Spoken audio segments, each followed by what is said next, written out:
অনেকদিন হয়ে গেল শ্রাবণ মাস পড়েছে, আর শ্রাবণ মানে শিব ভক্তদের ভিড়। বাবাধাম থেকে মহাকাল, কাশী থেকে ওমকারেশ্বর, সর্বত্রই ভিড় কাওয়ার যাত্রীদের।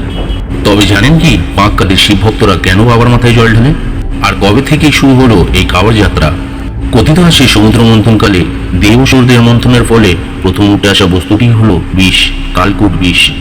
এই বিষ এতটাই ভয়ঙ্কর ছিল যার জেরে সমস্ত পৃথিবীর সৃষ্টি বিনাশের সম্মুখীন হতে থাকে। সমস্ত জীবজগৎ তথা দেব অসুর ত্রাহি ত্রাহি করতে থাকে। এহেন পরিস্থিতি দেখে প্রজাপতি ব্রহ্মা এবং জগৎপালক বিষ্ণু এক সত্তার শরণাগত হন। তিনিই হলেন দেবাদিদেব মহাদেব। ব্রহ্মা ও বিষ্ণুর অনুরোধে ধ্যানরত মহাদেব ধ্যান থেকে বাহির হন। জগতের এমন পরিস্থিতি দেখে মহাদেব সমুদ্রের মধ্যে মন্থন ক্ষেত্রে প্রবেশ করেন। তার সাথে প্রবেশ করে সমস্ত নাগনাগিনীর গণটা। মহাদেব সমস্ত বিষ নির্দ্বিধায় গ্রহণ করতে থাকে। সাথে মহাদেবকে সহযোগিতা করতে থাকে সহচরী নাগনাগিনী সাপেদের দলরা। মহাদেব সমস্ত বিষ নিজের কণ্ঠে ধারণ করেন।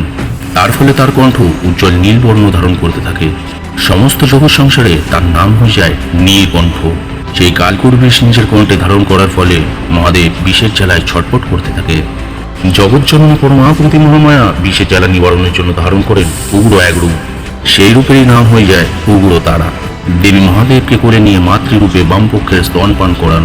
তাতে মহাদেবের জ্বালা কিছুটা নিবারণ হয়, কিন্তু কিছু সময় পরে আবারও তার শরীর বিষের জ্বালায় উত্তপ্ত হতে থাকে।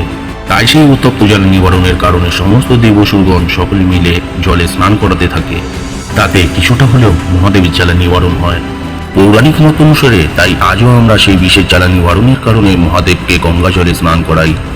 তবে জানেন কি কে প্রথম কাওয়ার নিয়ে মানে কাঁধে পাখ নিয়ে মহাদেবকে প্রথম জল ঢালার প্রথা চালু করে? শোনা যায় শিবের এক মহান ভক্ত দশানন্দ রাবণ স্বয়ং শিবকে প্রাপ্ত করতে লঙ্কা থেকে কৈলাসে পৌঁছান। লঙ্কেশের বহু প্রকার চেষ্টার ফল ব্যর্থ হতে থাকে। হঠাৎ তার মনে একটি বিচার উৎপন্ন হলো। তিনি জঙ্গল থেকে একটি কাঠ জোগাড় করে তাতে দুটি দড়ির সাহায্যে দুটি কলসি ঝুলিয়ে খাবার তৈরি করেন। রাবণ 7 সমুদ্রের জল নিয়ে এসে বাবাকে চড়ান। রাবণ সেই ব্যক্তি যিনি প্রথম খাবার বা বাঁক নিয়ে এই শ্রাবণ মাসে বাবাকে জল চড়ান। শোনা যায় মাতা পার্বতী তথা ভূদেব অসুর বাবাকে কাওয়ার যাত্রা করে জল ছড়িয়েছে। শোনা যায় দশম অবতারের এক অবতার পরশুরামও শিব আরাধনা করেছিলেন। তিনিও বাঁক কাঁধে কঠোর পরিশ্রম করে শিবকে জল ঢেলেছিলেন। আমাদের মধ্যেই অনেকে আছে যারা ভাবে এইসব কুসংস্কার। সত্যিই কি কাওয়ার যাত্রা কুসংস্কার? আসুন জেনে নেওয়া যাক। আসলে বছরে কিছু কিছু সময় এমনি আছে যে সময়গুলো স্বয়ম্ভূ শিবলিঙ্গ বা শিলাখণ্ডগুলোর চারপাশে প্রচুর প্রকার ম্যাগনেটিক রেডিয়েশন বাড়তে থাকে। আর সেই শিলাখণ্ড বা শিবলিঙ্গে দুধ বেলপাতা বা ধাতুরা দিলে সেই সব কিছু সেই রেডিয়েশনটি অ্যাবজর্ব করে নেয়। এমনিও এইসবগুলো বুঝতে কিছু মানুষদের বিচার ক্ষমতা থাকা দরকার। সবাই তো আর বিচার ক্ষমতা থাকে না। এবার দেখা যাক দর্শন চেতনায় কঠোর পরিশ্রমের ফলে শিবকে জল ঢালার কি মাহাত্ম্য।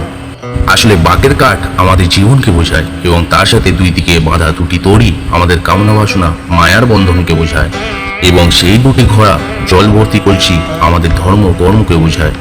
যখনই আমরা এই জীবনে সকল কামনা বাসনা থাকা সত্ত্বেও ধর্ম ও কর্মের বিদ্যমান নিষ্পাপ গঙ্গা জল অর্থাৎ মনকে কঠোর পরিশ্রম থাকা সত্ত্বেও পরম ব্রহ্মের মধ্যে নিয়ে গিয়ে নিজের মনরূপী গঙ্গাকে ঢালতে পারবো, তখনই আমরা শিবলোক প্রাপ্ত করব। কাওয়ার যাত্রা শুধু তুচ্ছ পায়ে হেঁটে জল ঢালা নয়, এটি হলো একটি যোগ, একটি তপ, একটি সাধনা।